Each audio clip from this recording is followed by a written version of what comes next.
You're at a party. Music's loud. People are laughing. Someone just told a joke, and everyone's doubled over. You're right there in the middle of it all, smiling on cue, nodding along. And yet, somewhere deep in your chest, there's this hollow ache, like you're watching the whole thing through glass, surrounded by dozens of people, and you've never felt more alone. If that's ever been you, you're not broken.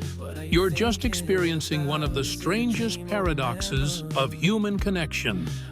And once you understand the psychology behind it, that feeling starts to make a lot more sense.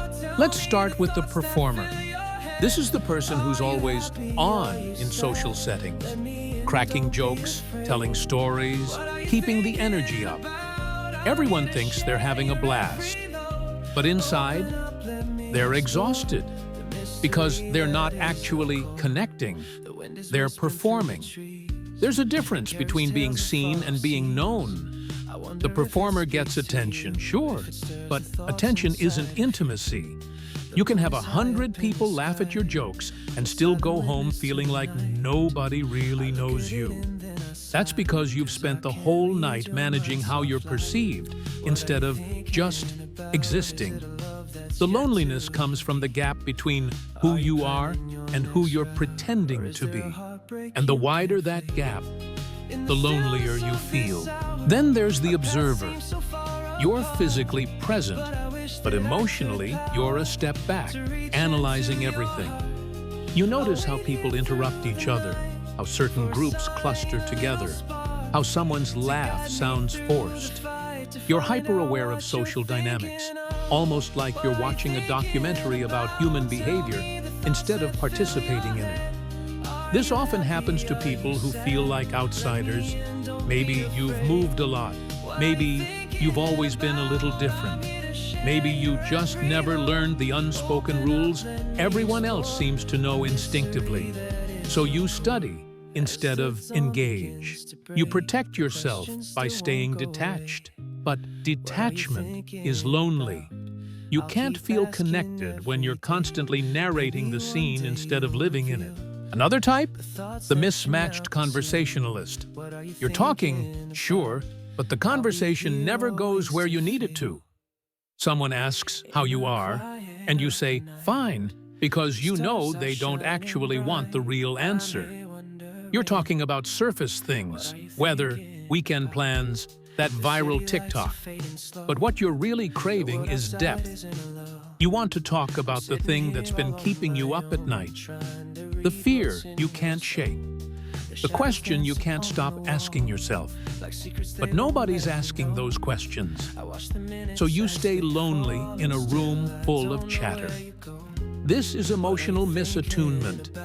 You're hungry for connection on one level, but everyone around you is operating on another. And here's the hardest one, the grieving connector. You're surrounded by people, but the one person you actually want to talk to isn't there. Maybe they moved away. Maybe the friendship faded. Maybe they died. So you're at this gathering, and everyone's lovely, but they're not them. And that absence is so loud it drowns out everything else. Loneliness isn't always about lacking people.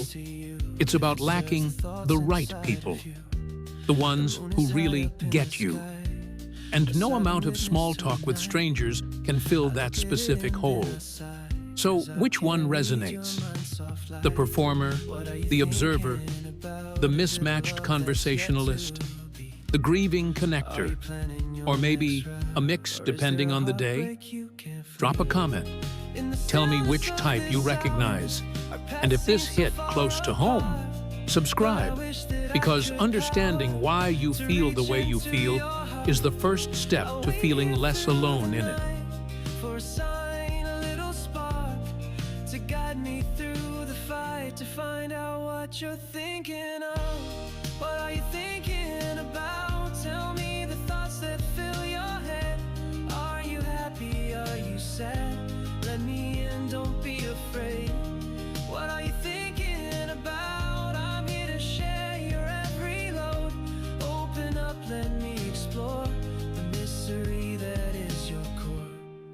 the dawn begins to break, the question still won't go away.